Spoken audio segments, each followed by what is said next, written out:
यहाँ कुछ लोग हैं जो 85 के भी असेंबली के हैं, कुछ उसके बाद आए हैं, और मुझे बड़े अफसोस से कहना पड़ता है कि जो पिछले 5 साल में असेंबली में हुआ वो सबके लिए बड़ी शर्मिंदगी का बायस है। गुजारिश ये कर रहा था कि अगर इस ऐवान के मेंबरान टैक्स अदा नहीं करेंगे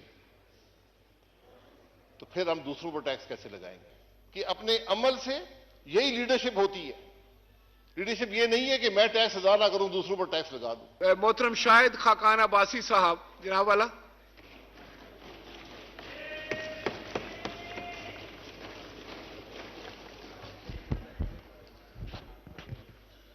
बिस्मिल्लाहिर्रहमानिर्रहीम। स्पीकर साहब बहुत शुक्रिया, मैं आपका ज्यादा वक्त नहीं लूंगा। साहब गुजारिश ये है, यहाँ कुछ लोग हैं जो 85 के भी असेंबली के हैं, कुछ उसके बाद आए हैं, और मुझे बड़े अफसोस से कहना पड़ता है कि जो पिछले 5 साल में असेंबली में हुआ वो सबके लिए बड़ी शर्मिंदगी का बायस है, और हमें उससे सबक लेना चाहिए। आपके सामने यहां पर इस असेंबली के स्टाफ के हिसार में लीडर्स ऑपोजिशन ने तकरीर की, आप यहां मौजूद थे। यहां जुबान बंदी थी। मैं 5 साल में सिर्फ एक दफा 10 मिनट के लिए तकरीर कर सका।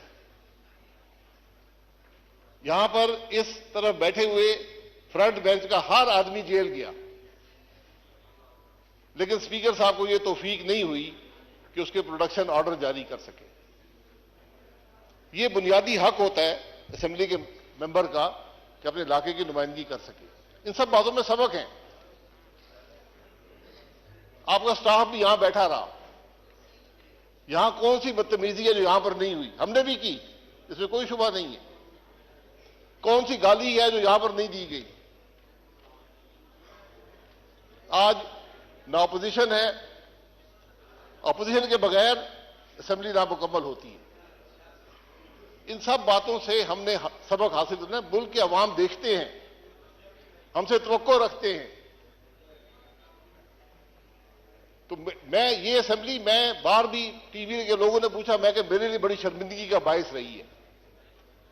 85 से हम देख रहे हैं हर असेंबली में अखलाकी कदरें, जमहूरी कदरें, पार्लिमानी रवायात जवाल पजीर हैं, लेकिन 18 से 23 तक यह जवाल इस तरह गया। ये अब हम सब की जिम्मेदारी है जो अगली दफा आएंगे कि इस असेंबली की तौकीर को बहाल करें, इसकी साख को बहाल करें, और वो हमारे अमल से होगा, बातों से नहीं होगा। असेंबली की छत पर बड़े झंडे लहराने से नहीं होगा। ये हमारी अवलीन जिम्मेदारी है। आप ये देख लें कि हमने कुछ सीखा या नहीं सीखा। इस असेंबली के आखिरी हफ्ते में मुझे नहीं पता 40 यूनिवर्सिटियों के बिल, या कोई 53 कहते हैं, कोई 40 कहते हैं, बिल यहां पर पास हुए। ये शर्मिंदगी का बायस है। हमें सोचना चाहिए कि लोग क्या सोचते होंगे, हम क्या जवाब देंगे। आज इल्जाम लगते हैं इस असेंबली के मेंबरान पर। ये स्पीकर साहब, आपने इस असेंबली की साख का तहफ्फुज करना है अपने अमल से। आपको रोकना चाहिए था इन बातों को। ये वो चीजें हैं जिससे पाकिस्तान के अवाम हमें तोलते हैं, हमें नापते हैं कि किस किस्म के लोग हैं। यहां आम तासुर ये है कि असेंबली के मेंबरान सारे करप्ट हैं। लोग हमें अच्छी निगाह से नहीं देखते, और हम अपने अमल से साबित करते हैं कि उनकी बात दुरुस्त है। असेंबली के मेंबर की तनख्वाह क्या है, ये आपने कभी बताया किसी को? क्यों सेक्रेटरी साहब, क्या 60,000 रुपया, क्या कितनी तनख्वाह है? वो अलाउंसेस डाल के है ना, तनख्वाह क्या है? आप देख लें, तनख्वाह उससे कम है। मुझे भी तनख्वाह मिलती है, मैं जानता हूं। लोग ये समझते हैं कि ये अरबों रुपया ये लूट कर ले गए। ये वो चीजें हैं जो हमें लोगों को बतानी पड़ती हैं। क्या इस असेंबली का मेंबर अपने गाड़ी के खर्चा भी पूरा कर सकता है उस तनख्वाह से? ये सब बैठे हुए हैं। पाकिस्तान की हर असेंबली में तनख्वाह, मैं तनख्वाह बढ़ाने की बात नहीं कर रहा, मैं एक हकीकत की बात कर रहा हूं। इसलिए असेंबली जब भी आए, आप मौजूद होंगे यहां पर, उनको अल्लाह करे आप भी स्पीकर रहें, उनको सबक दें कि इस असेंबली की बेतौकीदी ना हो, असेंबली का तौकीर जो है वो बहाल रहे। मैं पिछले स्पीकर साहब का नाम नहीं लेना चाहता, लेकिन जितना नुकसान उन्होंने इस हाउस को दिया है, तारीख में किसी नहीं दे दी। ये बदकिस्मती है। अगर आप पे हुकूमत का दबाव हो, कुर्सी छोड़ दें। मैं उनको कहा भी, यहां खड़े होकर कहा, मैं अगर आप पर यह दबाव है कि आप बोलने ना दें अपोजिशन के मेंबरान को, तो ये कुर्सी छोड़ दें। इसमें आपकी भी इज्जत होगी, हाउस की भी इज्जत होगी। ये वो सबक है जो हमने हासिल करने हैं। मैं स्पीकर साहब ये कहूंगा, ये ऐवान जो है, ये वाहिद इदारा है मुल्क का जो अवाम पर टैक्स लगाता है।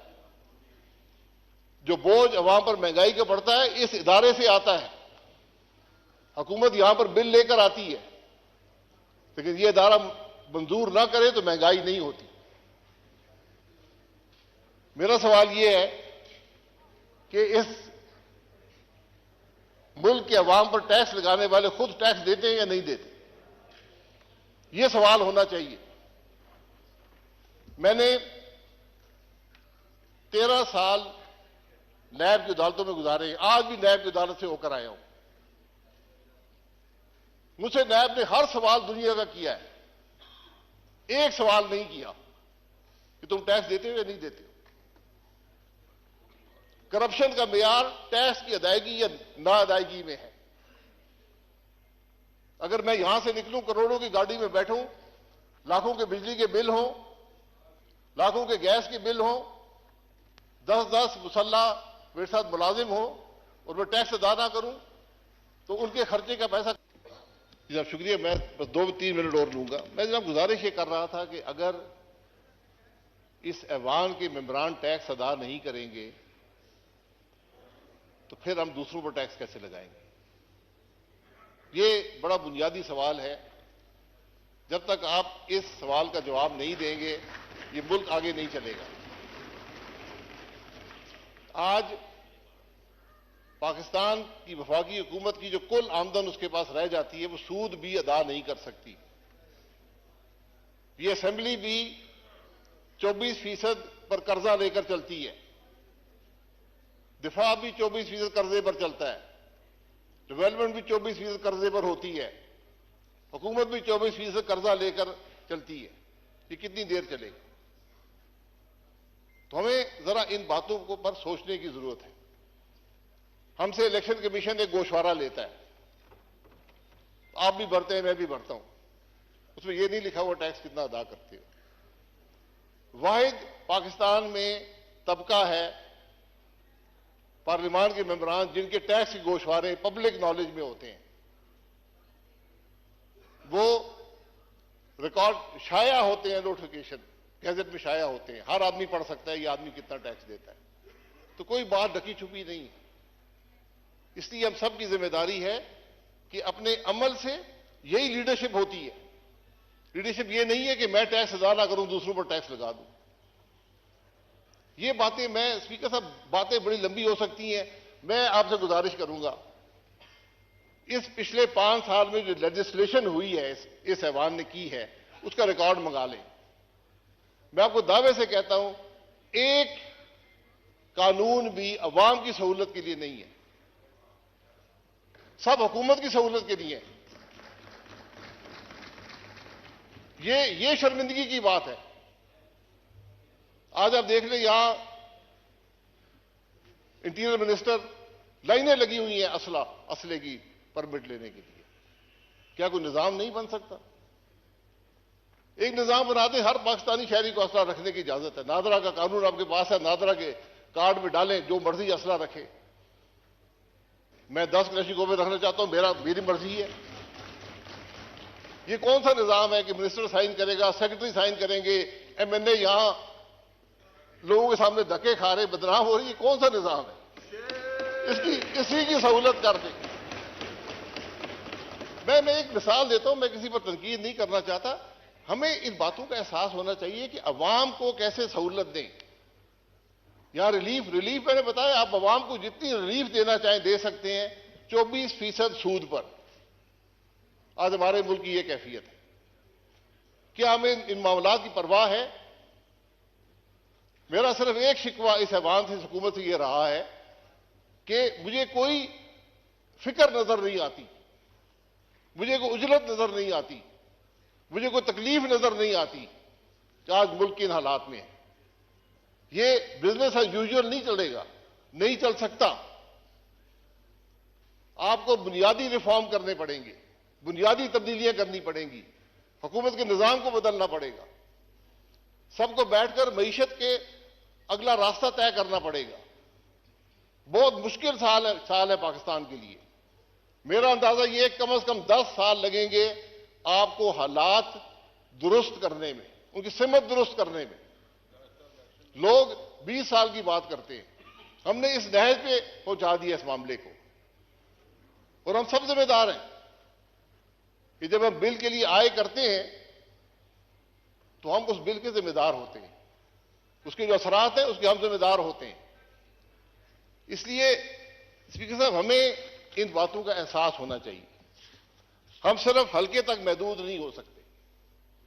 हुकूमत अवाम के मामलात से अलहदगी इख्तियार नहीं कर सकती। जो कुछ माजी में हुआ वो सब, मैं हमेशा कहता हूं ट्रुथ कमीशन बढ़ा दें, मुल्क के अवाम को हकायक का पता चले कि इस मुल्क के हालात हैं क्या और क्यों हुए हैं। मैं बड़ी बड़ी तल्ख हकायक है इस मुल्क के, लेकिन हमने अपनी तारीख को भी मसख कर दिया। हमें हकीकत का इल्म नहीं है कि मुल्क के अंदर हुआ क्या है, किसने क्या किया। सजाएं को छोड़ें, सजा जजा अल्लाह ताला पे छोड़ दें, तो कम से कम हकायक तो अवाम के सामने रखें। ये आपका बहुत मशकूर हूं, ये चंद बातें रखनी थी, लेकिन जिम्मेदारी हम सबकी है। अगर हम कोई गलत काम करेंगे, गलत भर्ती करेंगे, इस अवाम के मेंबर होकर, वजीर होकर हमने निजाम को तबाह कर दिया। लोगों का एतमाद उठ जाता है। आज अवाम का एतमाद हुकूमत के निजाम पर उठ गया है। आपको उसको दुरुस्त करना है, लेकिन दुरुस्त बातों से नहीं होगा, उल्टे सीधे कानून बनाने से नहीं होगा, अमल से होगा। ये बात जो भी कल ऐवान में आए उनको आप जरूर हमारी तरफ से पैगाम दें कि जनाब ये बातें हैं, आप सिमत दुरुस्त करें, मामले को आगे चलाएं, फिर मुल्क की दुरुस्ती होगी। बहुत शुक्रिया। Thank you former prime minister Shahid Khaqan साहब। जनाब सैयद खुर्शीद अहमद शाह साहब।